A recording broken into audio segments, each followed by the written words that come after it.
Hey, everybody. We're back for another episode of Coach's Corner. I'm so excited. This is episode 3, and I've got Stacy Rhea here with Rolling with Rhea. And I'm going to let her introduce herself because I'm sure I would miss something. So, Stacy, go ahead and introduce yourself and then let us know what topic you're going to be covering today. Okay, that's great. Thanks, Mel. I was thinking about before we got started, how I wanted to introduce this. And I was thinking, I wanted to congratulate you guys on your grit racing because it's like a revival for the tri community. Yeah. We haven't had this for a while, the Fat Rabbit and NCN and some other races and director, it's like that revival is here. So I'm really excited about this. I got my start in triathlon back in 2005. I signed up with a coach. I did my first 70.3 and I decided to get my feet wet, literally, in doing a sprint a week or two before. And it was, boy, did I have a lot to learn. So here I am, like 22, 23 years later, and I've done 5 half Ironmans. I've done a plethora of sprint and Olympic and whatnot, some duathlons. I've done some long, trail runs and track racing and mountain bike, a little bit of everything. So it's truly multi-sport, but I'm excited to be here and be able to share some of the things that I bring to the table, because in addition to the endurance coaching, I focus more on performance and strength, like functional strength with athletes. And functional strength is going to include things like full body movements, not an isolation movement like a bicep exercise, but where the body is working as a unit. So our topic today, we're talking about mobility and stability and why it's essential for triathletes and especially for swimmers. That's where we're going to focus today. Running and biking has its own modalities, but we're going to focus on the shoulders for today and thoracic spine. So first, I want to define a little bit more what the difference is between flexibility and mobility, so that as I get into this, it makes a little bit more sense. Because the mobility is what we need in our joints. Stretching is good, but it's the precursor is mobility. So with mobility, it's about the range of motion. How full of a range of motion can you get your joint to go through?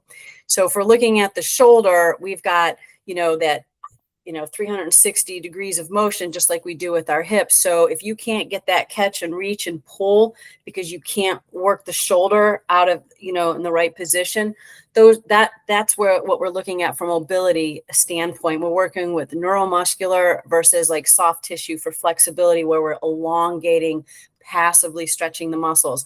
We want to dynamically activate through mobility before you would get in the pool or a run or a bike. We're warming up the body, not just the muscles. Now we're looking at the joints, the tendons, the ligaments, things along those lines for mobility. Yeah, that all makes sense. I remember when I first started triathlon and doing swim bike run on their own. And I feel like I kind of just did the things. And now I've learned I have a little personal stretching routine, but it helps loosen me up, but I wish I would have known certain things before I started.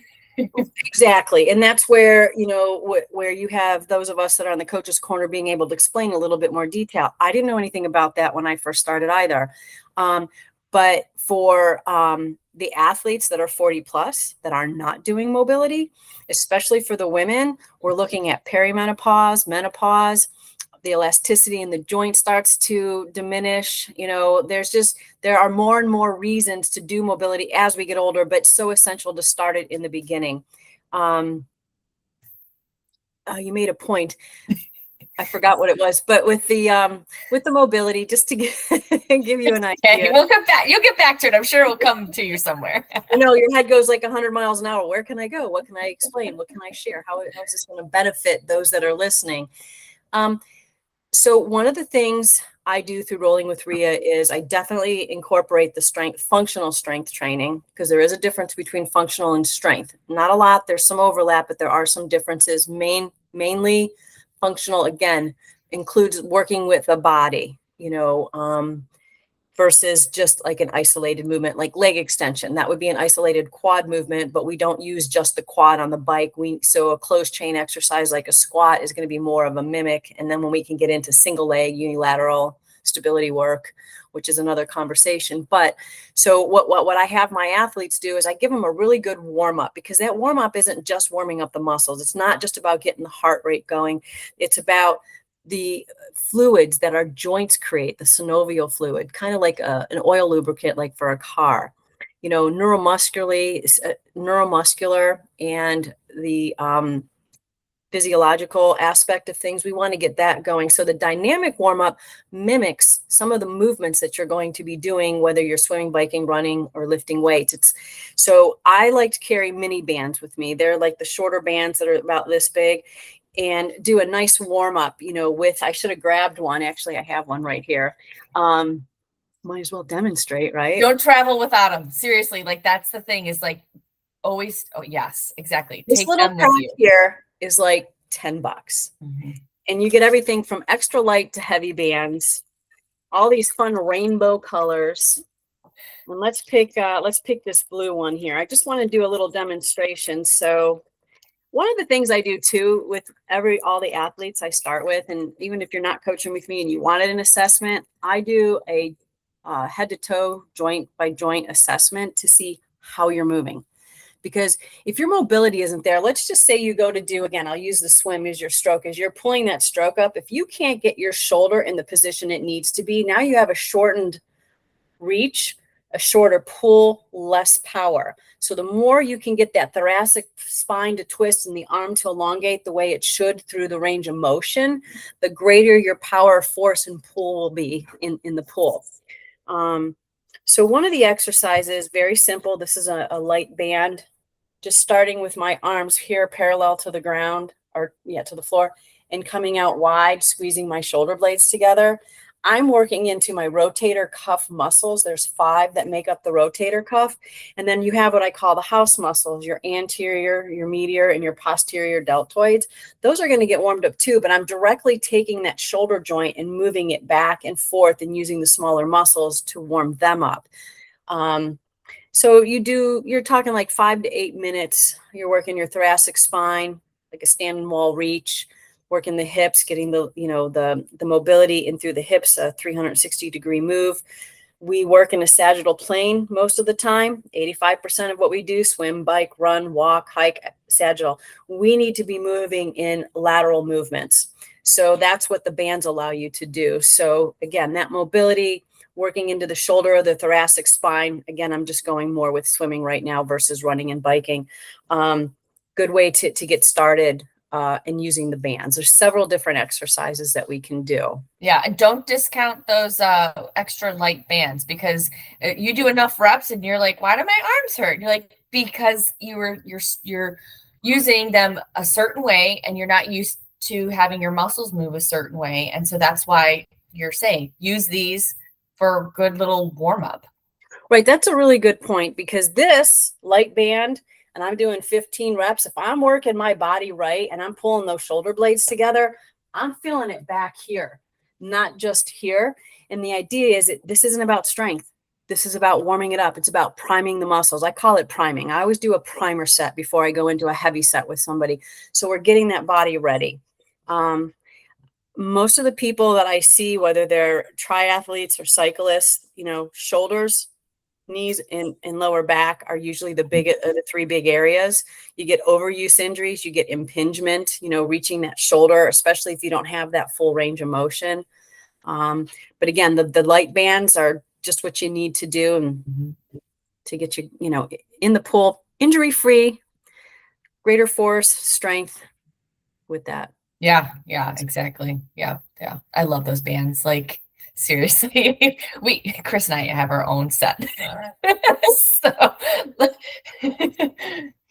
have bands, we'll travel. Exactly. Yeah. Trying to think of the other thing. So a lot of times people want to stretch before they go and do their activity. There are 2 schools of thought here, just as with anything out there. There's always more than one way to approach something. But My belief and focus is that you do a dynamic warm up first, and we stretch at the end, because stretching is passive. It's elongating. We don't want to put those muscles to sleep. I think the best analogy I've ever heard was from a physical therapist, where for those of us that remember what a slinky is, do you know what a slinky is, Mel? Oh yes. Oh yes. And it goes down, you like play with it going down the stair. Exactly. So if the slinky works, it's dynamic, it's moving. If you elongate that, it no longer works, because now it's been stretched out. So we relax the muscles, which is great for blood flow and whatnot. I'm not saying not to stretch, but that dynamic warm up with the bands, using the body weight, those are all the things we want to look at, because obviously we want to stay injury free. And a lot of times injuries, someone's like, all of a sudden my hip's hurting. Well, it's been there. We just maybe didn't feel it to that degree or whatnot. And so now it's reared its ugly head, and you've got to work through it. I've been guilty of it too, which is one of the reasons why I focus on it. But it really does make a difference. And the athletes have really noted with this work, they've never done it before, and they actually enjoy it because it is different, and they can see how it strengthens them. I kind of look at it strengthening from the inside out rather than outside, just the outside, the aesthetics, or just the strength, because that's important too. And like with any season, we've got the periodization for training, whether you're doing max reps, muscle force, strength versus high reps, things along those lines. So this all fits in kind of like to speaking to the different modalities and how we're going about the season. Yeah. Yeah, definitely. Yeah. I mean, the thing is, it's like there is an off season, but there really isn't, because you're not going to totally not do anything. I mean, you can, and it's fine to completely take like a week or two off, but it's also like important to remember to do other things, like these, like some band exercises, even when you're not, when you're not training for like something specific, or like in your off season, like it will still help you once you jump back into some specific training that you're going to get to for, that year. Mobility is just like strength training. You need to keep doing it. What I have my athletes do is, on a recovery day, I might give them a 10-minute band workout for mobility with a little bit of flexibility or some foam rolling. We want to get the blood flowing, flush out the lactic acid. We're only as good as our recovery. So if we're not recovering from workout to workout, it's harder to do this. But, doing mobility as your warm up, doing it on your off days, doing it before a workout, there's a place for it. And it doesn't take a long time. You target just a couple, very specific exercises to help you with this specific area. Like if your day is of swimming, here you are doing these exercises. On the days that we're doing other things, running and biking, there's a lot more lateral work to do. There's a lot of lower back. And what also works against us when it comes to the shoulders is we're on the computer all day. I can't tell you how many, and I mean, we're all guilty of it. We're starting to see people hunched over. We got to keep the back up. We want to keep that strong. You see so many older people walking around like this. They've never done anything to help that. And then once you get to that point, it's much harder. I explain it this way too. Our muscles have fibers. Okay. So when you sit for a while, and those fibers start to compress and sit together, they get sticky and they stick together. So that makes it harder. So if you do that week after week, month after month, year after year, and you're not putting that joint through its full range of motion, you are going to lose that range of motion. It's where we have, falls and just different things. I've seen a couple people this year even asked me about their hips because they can't get their leg back over their bike. It is not being tight. That has everything to do with either muscle imbalances or things that are preventing your joint and your muscles from moving in that, again, full range of motion. Yeah. Yeah. And I would say, I'm going to try not to speak for everybody, but I'm going to make a generalization, is most people that are in multi-sport, a lot of them want to do it for longevity, and whether it is triathlon specific or it morphs into something else. We're sort of like a little bit of a different breed. And if we want to make sure that longevity is there, 40s, 50s, 60s, 70s, 80s, like we know that there's people 80s in their 80s racing, triathlon or running. And it's so important to make sure that you keep these muscles and all your fibers and everything going. And and like you're definitely saying though, is I'm guilty about sitting in this desk. Like I can stand too. And sometimes I just don't, but I also get stiff and I shouldn't be sitting all day. And I know that. Right. That's a good point too. When we sit all day, we compress our spine, we put our glutes to sleep, and we contract and crunch our hip flexors. Then we get in the car and we drive somewhere, we're still sitting, and now we're on the bike and we're still in that same position. So it's essential that we're opening up these areas too. And like you said, for longevity, I, believe it or not, have some people that are in their 80s, 78 to 82, that do what, like they're bench pressing, they're doing things in the gym that you don't typically see people doing. And sometimes they amaze themselves, like, I had no idea I could do this, and they can. But one of the things that keeps them going is the mobility. Example, I had a gentleman who had rotator cuff surgery, and when he came to me, we couldn't get his arms more than this together. That was his range of motion. When we do a Venus test, it looks like this. It's a weird name, but it's a Venus test where you can bring your elbows together. A lot of people can't do that. So now I have Michael with his elbows back together from doing all the mobility work. It took time, especially as we get older, but these are things, like you said, that keep us going. A lot of people, when they get older, they want to be able to carry their suitcase or roll their suitcase, put it up in an overhead bin. They want to travel. Well, you can't do that kind of stuff if you have a bad back or, your hips are bothering you. So these are all things, again, it's just like everything else. We bike to be better. We run to be better. We swim to be better. We lift, we eat, we take supplements, we buy the best product and gear out there. But if we negate this one little puzzle piece that is a major component of what we're doing, that could be like a domino effect down the road if we don't pay attention to the mobility. Yeah. And a lot of younger athletes, like, they don't think they need it, but they do. It will catch up to you. Let me tell you from personal experience, it will catch up to you. It does. And then when it does, it's like, where the heck did this come from? But yeah. So the mobility and flexibility all play a role, but the mobility precedes the flexibility. So we want to be doing that. I'll give you one more example. There's a great exercise you can do where you're standing against the wall. If I have this shoulder next to the wall, I'm taking this hand and I'm putting it on the wall and I'm going to rotate. I'm going to come up. So I'm actually trying to keep my hips a little straighter and rotating from the top. I'm getting the reach into my shoulder area and into my thoracic spine, and I'm getting those muscles around the spine warmed up too. Because one of the things we're seeing in the industry is that lack of rotation. People are they have less and less of an ability to rotate. And I think it's because we're sitting so much and we don't do these movements. And, just if you have someone here that can only go to this far when they're swimming versus someone that can go all the way over here, that's going to make a big difference because you've got a farther reach. So. Yeah. I wonder how many people are listening and watching this are like going like this, and then maybe going over to the wall, and but if you can't do these small things, I don't even want to say that they're simple, because I'm not sure if they're really simple, but if you can't do these small things, then it's showing where there is a lack of like mobility, right?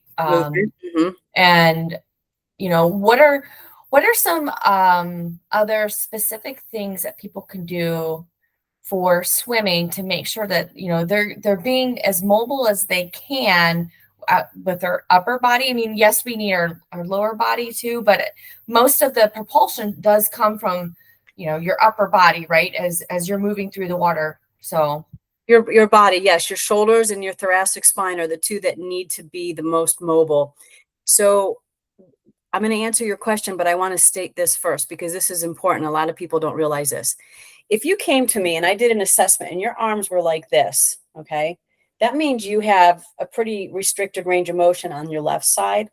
If you don't address it through mobility work and you keep just strength training, all you're doing is making this side worse and worse, because strength training isn't going to change that. Okay. Very good point. Thank you for sharing that. Yeah, so it's very important, which is why I start every athlete with an assessment. And I've worked with some of the other coaches in the area with them and some of their athletes in doing mobility. I actually offer classes where athletes can come to me.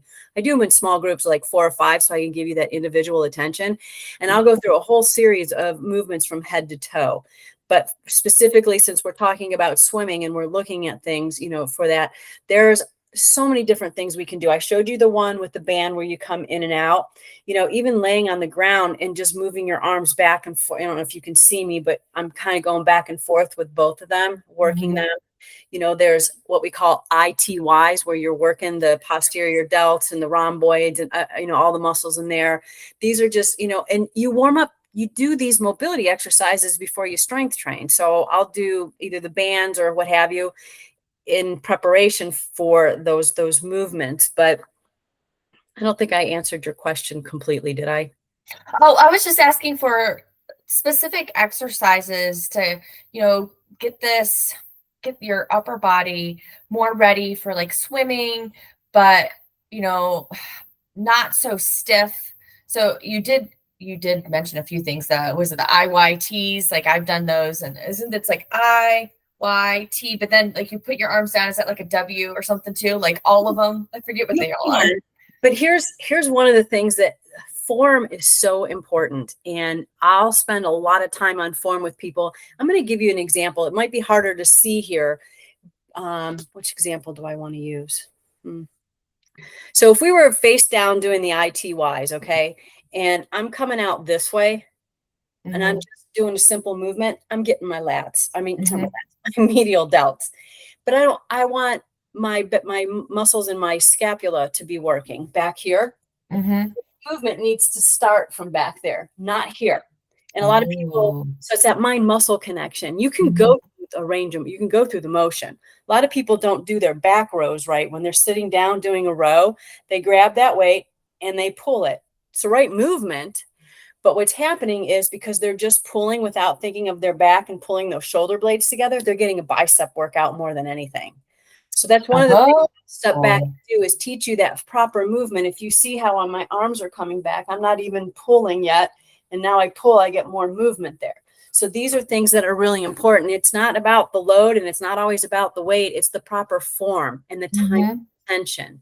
It's how many reps and sets are you doing? How long is it taking you to go through that movement? A tempo, 3, 2, 1, 3, 2, 3.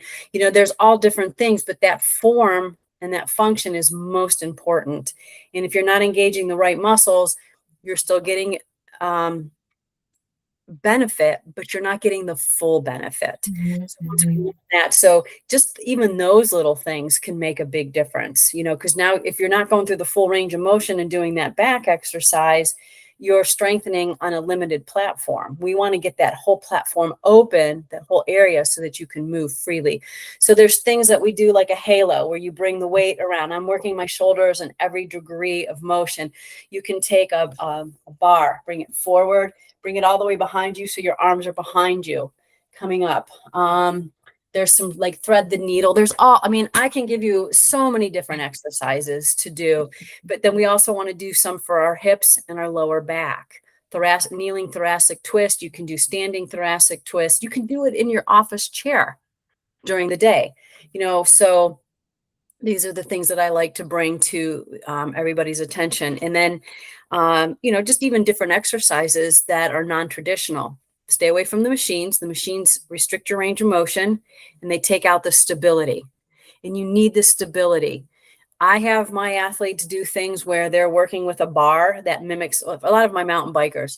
They have a bar and a tube underneath it. Now they're holding that tube and they have towels under their feet and they're doing mountain climbers, but they're doing it on a bar on an uneven surface. So I'm working them neuromuscularly from head to toe, but I'm mimicking what it would be like if they were pedaling on a bike and they had to move their body back and forth. It's teaching them how to move this way versus just the arms, so it's engaging the whole body. So that's what the functional side of strength training is. It's mimicking those type of movements to enhance your sport. I'm not saying that the isolated ones aren't, but you can do those, but you're going to want to focus more on the function part of what you're doing, body's working as a unit. Yeah, I mean, you definitely pick up a good point, and granted, not everybody here will mountain bike but the fact that you are trying to mimic a certain movement. So sometimes you can't do that with the like with machines. Nothing's wrong with machines at all. No, But they have like their place. right. Because it's kind of like well, we'll stick with the swimming here, but when you're in the pool, and then Coach Stacy actually mentioned this in the previous coach's corner, was like, you have the black line, right? And you're like going straight. But the thing is like once you get out into the open water, you might even have these tiny little waves, but you know what? They really impact the way you are doing a stroke They do. because when you're in the pool, you're like, okay, I got it, whatever. Yeah, I mean, granted, you get like a little wave maybe from the other like lanes, but it's so different than being outside. And so you just got to make sure that you're understanding that indoor swimming is just so different from outdoor swimming, and making sure that you have your muscles are being like worked differently, and understanding that you're going to be a little more sore in different muscle areas, open water versus in the pool. Right. That's a good point. And then also, when we swim, we're here, right? We're constantly going this way. So impingement, because we've overdeveloped maybe our anterior delt, and we don't have anything supporting it on the back, the agnes, back part of the posterior is what I wanted to say. So like, we have to do exercises that counter that. It might be something like pulling backwards. Now I'm working those muscles, instead of them working them forward, I'm working them backward. And I'm starting that with mobility and then going from there. Yeah. And listening to him and what he was talking about, like, closing your eyes and swimming in the lane, that was good. And then you made a reference about open water swimming. Not only are the waves bigger, but you can have a current you can't see. You need to be stronger in the pool. So there are, you're working again, the whole body together. So the open water swimming is very different. Mhm. Yeah, yeah, yeah, yeah. We aren't necessarily in open water swimming season just yet because this is Yeah. like April, but for someone that is doing an open water swim in Lake Erie, what are your suggestions for some exercises for like that mobility to plan for the open water as they're on the beach getting ready? Yeah. Again, you could bring the bands. Okay. Mhm. That's one thing you can do. You can also do a dynamic warm up in the sense of running drills are just, I use them for my cyclists too, of the running drills. You can still use like a dry land warm up. We don't always have an opportunity to get in and swim before and warm up. So learning a dry land routine where you use a band, and you would put the band like across your feet this way. Mhm. And you can do like run back and up and down this way. You're working those hip flexors, and then maybe go side to side with one foot that goes back and forth like this. Now I'm working my legs laterally, and I'm working that hip joint, Mm. so running in place, doing some air squats, not to the point where you're breathing heavy and you're sweating and you're exhausted. We're talking like 3 to 5 minutes, maybe you do, 10 air squats, and then you take your band and you do some, reverse flies. I'm trying to think of something, the thoracic twist where you can just stand. I don't know if Mhm. you can see me, but if you're just standing and you're rotating back and forth this way, we're opening up those hips. So I think the dry land is a great way to get warmed up. Arm circles work, but I like the bands better because they create a little resistance. Mhm. Yeah. You know, I'm trying to think if there's anything that I overlooked on the dry land. No, I'm a big proponent, as you can see, of the mini bands. We have the long bands too, and those would work as well. You can, take a long band and pull it apart this way. Yeah. You can bring it up and over the head. So whether you have the long or the short bands, there's always something that can be done with them. But they're easy to travel with. They fit in a lot of places. They're not going to take up a lot of room, and you can do a full body workout with them too. Yeah, and they're not heavy, so they're not gonna especially if you're traveling in a plane. Right. You get to your hotel room and you're stiff, you can do some things like that. I Mhm. travel with them, makes it much easier, especially if the gym doesn't really have a lot of hotel doesn't have a lot of gym equipment or a fitness center. Yeah. Yeah, yeah, yeah, yeah. No, as much as I'd like to think that the water is warm in Lake Erie, I know it's not right now. But maybe when someone's listening to this in the future, it will be warm. So Yeah, and I'm happy to, if you want to share my email address or whatever, I'm happy to answer some questions and help people. You don't have to necessarily work with me, but as we talk, you might find that assessment could be good. But I'm always happy to answer questions and help the athletes. It's part of, I say, what we do in this community is we're always paying it forward, because there was always somebody there to help us when we had questions or whatever. always. Yes. Always. What I love about the tri community. Yeah. Yes. Like, oh, you're new? How can we help you? Welcome to the community. Right. Exactly. Like, this is what I did wrong. Please don't do this. Or, right. That's what I tell people. Listen to what I'm sharing with you. I made all the mistakes, so you don't have to. Exactly. I mean, you can make them, but just let you know you don't have to. Right. Yeah. Is there any other, tips about, let's say, swimming smarter or shoulder mobility or anything else that you want to share with our audience? Yeah, I think just kind of recapping or going back over, when we're doing a dynamic warm up, we're not only warming up, the muscles, but we're looking at the joints, the ligaments and the tendons. We want our joints to produce that synovial fluid so that they're lubricated and they're primed and warmed up to go in. It's going to help us prevent injuries. I can't say it's a be all, cure all, but it's definitely going to help preventing them. We're swimming stronger, and it's, in a sense, it's smarter because we've done the dynamic warm up. We're going through a full range of motion. We're countering our repetitive movements with reverse exercises, and that's what's going to keep us moving in the water smoothly. And which is another point about that thoracic spine. Now that I'm thinking about it, if you rotate and you can get that reach and get on the side, you're more streamlined versus if you're flat in the water all the time. And I do see a lot of athletes, they have a harder time rotating. So I can't think of anything else off the top of my head unless you have any more questions. Since we segmented this more just to the shoulders, but I think in the future podcast, we're going to talk more about like the hips and some other things with strength training. So if they're not strength training, even during season, it's lighter, you continue with it. You're not going to build a lot of strength, because especially if we're doing like long course, but don't give it up, but keep it in, especially the mobility. And then the strength training will change as we go throughout the year and what part of the season that you're in. So. Yeah, very, very true. And yes, we will be scheduling some more Coaches Corner sessions with Stacy coming up. And, would we have like some glute activation, core stability. So definitely stay tuned for more of those. Yeah, just to give you like a little hint of what could come with the glutes, as we were talking about. That's our powerhouse. That's where we get all our power. So girls, we want nice. So I have some good exercises and tips for that as well. Again, we'll talk about mobility when we get to that. And then the core, there's so many fun ways we can work out core. We do not have to do crunches to do core. So yeah. Be gone, crunches. It'll be fun. Yeah. So. Well, thank you so much, Stacy. I'm so excited, for you to be part of this Coaches Corner series this time around again.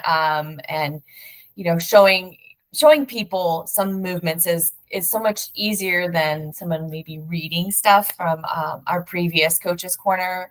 So yeah, I'm really excited, and we'll be seeing you again soon. Thank you. Great, thank you. I appreciate the opportunity to be here. And by the way, I haven't pulled the trigger yet, but I haven't done a tri in about 3 years, and I'm definitely going to be at Tri-Clee. I don't know if I'm doing the duathlon or the sprint, but I'm going to be there this year participating, and I'm super excited. So, well, that we love to see you. So we can't wait to see you however you decide to participate. I will be there.